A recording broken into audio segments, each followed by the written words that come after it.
De quoi je me mêle, le retour, merci d'être toujours avec nous. Dans cette émission, on tombe parfois sur un mot étrange. Et quand on tombe sur un mot étrange, ça donne parfois des sujets étranges. Oui, et à propos de mots étranges, nous sommes nombreux à avoir une hantise pour les mots se terminant en X.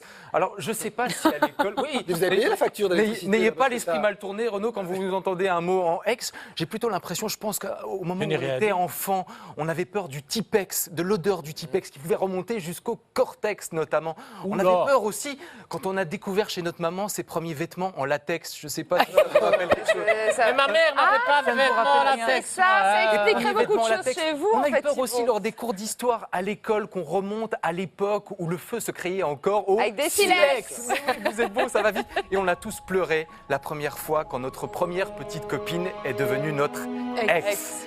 Et puis encore, on a crié lors de notre première chute en Solex. Autant vous dire que lorsqu'on a découvert le mot urbex, eh bien, on a eu peur, on a un petit peu appréhendé, on s'est dit si c'est comme avec tous les mots en X, ça va mal se passer. Et pourtant, nous avons reçu un message d'Urbex sur la page Facebook, un message plutôt sympathique à notre égard qui faisait référence à l'émission De quoi je me mêle et au reportage sur le château de Noisy. Vous vous souvenez de ce château abandonné, délaissé. Il nous remerciait d'avoir fait part de cela dans l'émission, mais on ne connaissait pas Urbex. Qui est ce Urbex qui nous adresse un message? Alors heureusement, il y a des images d'Urbex, beaucoup d'images qui circulent sur la toile. Urbex, en fait, se rend dans des maisons abandonnées, dans des lieux complètement oubliés, pour faire des photos, pour laisser une trace, pour retrouver l'histoire. Et Urbex, ce n'est pas une personne, en fait. C'est une communauté, c'est un groupe. On les appelle les explorateurs urbains. Restait à savoir, Michael, pourquoi ces gens voulaient devenir nos amis? Que cherchaient-ils? Que voulaient-ils? Il était grand temps d'aller les rencontrer. Pilleurs, squatteurs? Eh bien non, urbexeurs. Maxime fait partie de cette communauté d'explorateurs curieux qui partent à la recherche de lieux abandonnés pour y tirer quelques clichés. Un endroit, parfois, on le trouve en passant devant. On voit une maison abandonnée. Maintenant, parfois aussi, on voit des photos passer sur Facebook, sur Internet. Après, trouver les endroits, c'est parfois les échanger, par respect avec un autre, donc avec un autre urbexeur qui a l'adresse. Mais les adresses sont jamais publiques. Des adresses qui sont donc maintenues secrètes pour que l'endroit puisse garder tout son charme d'origine. Pour Maxime, c'est surtout l'idée de se replonger dans l'histoire des anciens occupants des lieux qui le séduit. Ce que j'aime, c'est qu'il y a beaucoup de photos et vraiment encore la vie des gens. Ici, on voit encore beaucoup d'histoires. On voit quand même encore les habits, les lits sont faits, il y a des chaussures prêtes à mettre, il y a des photos, des lettres qu'ils ont reçues, des faire-part. Une activité qui est donc à la limite de la légalité. Mais la règle est claire. Pour les urbexeurs, interdiction de commettre une infraction. On est rentré dans un lieu où il était marqué, où on ne pouvait pas rentrer, mais on est rentré facilement, on est rentré par l'arrière, où il y avait beaucoup de traces. Tout était ouvert, donc on vient juste, on fait des photos, on déplace 2-3 choses, mais on remet tout à place et on repart. Il n'y a rien cassé, on ne dérange rien. Même le propriétaire n'aura jamais vu qu'on est passé. Ni vu ni connu, c'est un des principes de base du code de bonne conduite des urbexeurs. Si on s'appelle urbexeur, normalement, on doit respecter le lieu. Donc on ne vole rien, on ne casse rien, on peut déplacer des choses, on les remet à place, sauf si c'est pas quelque chose d'important, un verre, on peut le laisser. Mais souvent, on remet juste à place comme on l'a trouvé et on repart juste en laissant les empreintes qu'on a laissées. Alors, attention quand même, si vous voulez devenir urbexeur, parce qu'il me semble qu'il y a une véritable malédiction qui pèse sur eux. Philippe Rasper, nous sommes au XVIIIe siècle, c'est le premier urbexeur avant la lettre. Eh bien, il va dans les catacombes de Paris et il meurt, il disparaît, on retrouve son cadavre 11 ans plus tard. Vous allez me dire, simple anecdote. Sauf que quand ça revient à la mode, beaucoup plus tard, le véritable père du mouvement urbex, Ninja Lysius, comme on l'appelle, au moment où... Ninja Lysius, c'est son surnom, c'est un Canadien. Au moment où il écrit le livre qui sera la véritable référence pour les urbexeurs, ça s'appelle Access All Areas, c'est accès à tout finalement, eh bien il meurt dans les mois qui suivent et il y a beaucoup d'urbexeurs qui ont disparu. Donc si vous voulez devenir membre du mouvement urbex, réfléchissez-y quand même à 2 fois, une malédiction pèse peut-être sur eux. Eh bien écoutez, il y en a au moins un qui a résisté à la malédiction, il s'appelle Sylvain Margaine, il est français, pour lui la Belgique c'est le paradis des urbexeurs et il est avec nous dans De quoi je me mêle ce soir. Venez, bonsoir Sylvain, rejoindre cette table. Alors, arrêtez-nous si on se trompe, hein. Vous êtes un explorateur urbain, vous recherchez des lieux abandonnés, dont certains sont des propriétés privées. Vous rentrez dans ces propriétés pour faire des photos, parfois pour y laisser une petite trace aussi. On n'appelle pas ça de la petite délinquance? Attention, hein. J'ai un professionnel à côté de moi, je vais faire attention à ce que je vais dire. On le dit. La petite délinquance, non, moi j'appelle ça de la curiosité. Voilà, on passe devant ces lieux tous les jours, des barrières, Et la différence avec la petite délinquance, c'est que de leur C'est qu'il n'y a pas côté, d'effraction. il y a- S'il y a pas d'effraction, comme vous l'avez bien dit en intro, il n'y a pas d'effraction en fait. Si c'est fermé, on ne rentre pas. Il faut quand même faire un peu attention. Sophie, Ben, justement, il y a une réaction de Romain sur la page Facebook de quoi je me mêle qui dit « Je suis urbexeur, ça procure de l'adrénaline. Pas très légal certes, mais je n'ai jamais rien volé ou cassé. Un vrai fan d'urbex ne casse rien, ne force pas les entrées et ne déplace rien. Malheureusement, ce n'est pas le cas de tout le monde. Et puis, il nous dit même qu'une fois, il est passé par les égouts. Donc, preuve que voilà, il ne force jamais l'entrée. Maître Duquesne, venez à la rescousse de votre futur client, peut-être. Oui, mais Pas. c'est ça. Est-ce qu'en dehors de la fameuse malédiction, les urbexeurs, est-ce qu'ils risquent pénalement Oui, il risque quand même des choses. C'est un cas d'appréciation au cas par cas, mais il y a un principe qui dit quand même la violabilité du domicile. Si jamais vous rentrez dans un domicile sans avoir reçu l'autorisation, ben, c'est pénalement répréhensible. Alors la limite, c'est évidemment si le bâtiment est à l'abandon, C'est souvent le vraiment cas. bien à l'abandon et qu'il n'y a pas de panneau qui indique que vous ne pouvez pas aller sur l'immeuble, là, on peut se permettre effectivement d'aller visiter, à condition, bien entendu, mon ami, de ne pas causer des dégradations, parce qu'alors là, le propriétaire pourra encore se retourner sur le plan civil. Cela dit, Sylvain, on parlait du panneau. Quand il y a un panneau qui indique bien que c'est une propriété privée, que font les urbexeurs? Ils entrent quand Il même. ignore. Oui, je fais. Il Oui, ignore. allez-y. Il n'est pas de la police, il est juste avocat. Non, mais écoutez, moi j'ai eu.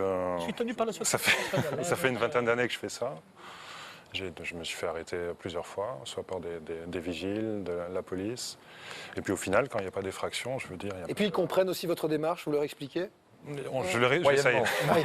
J'explique, mais au niveau Avec de de la discussion, niveau de la peut-être compréhension, que- c'est pas. Emmanuel, ça peut quand même aussi parfois aller très loin quand il s'agit de scènes de crime.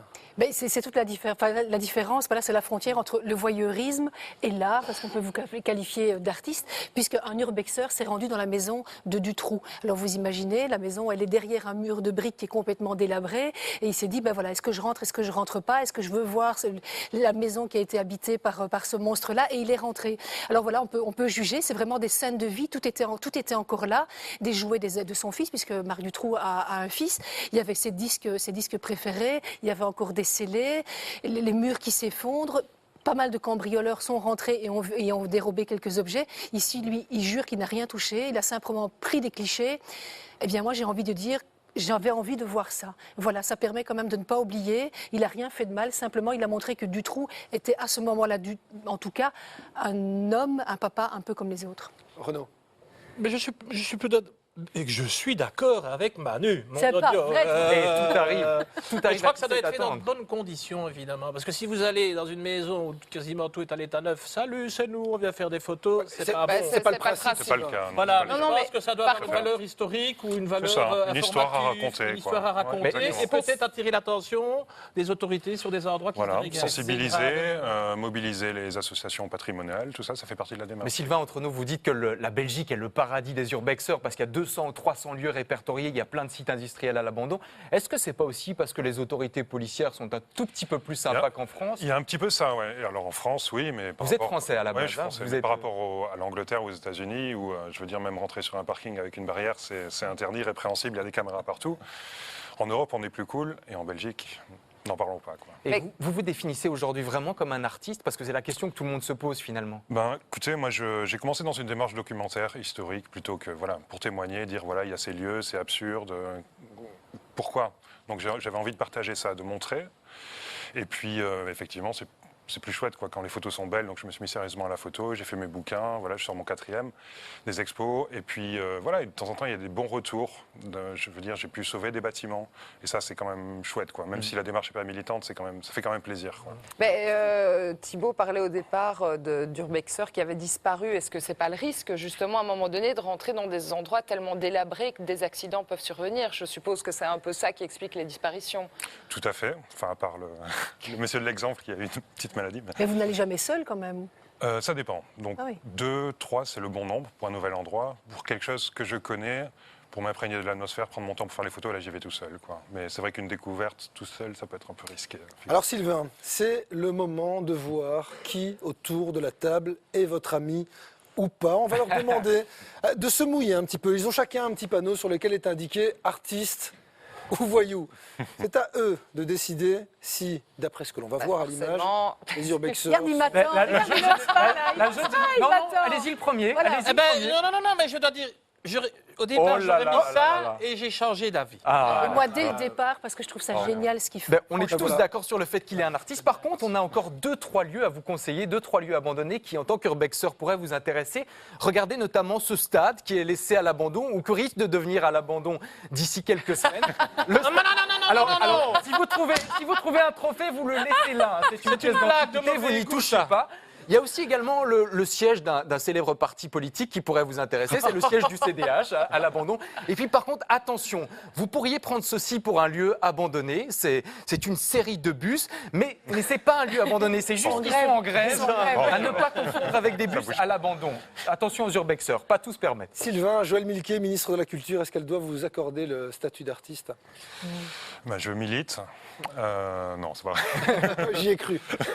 Non, je l'ai, ça va. Merci. Après ce qu'on a dit sur le siège du CDH, ça va être compliqué quand même. Pour ceux qui veulent un peu plus d'informations sur cet univers plutôt fascinant des urbexeurs, il y a un bouquin, Exploration urbaine, la face cachée d'une Belgique oubliée.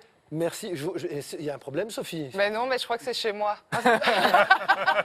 Il faudrait faire chez un vous. peu de ménage.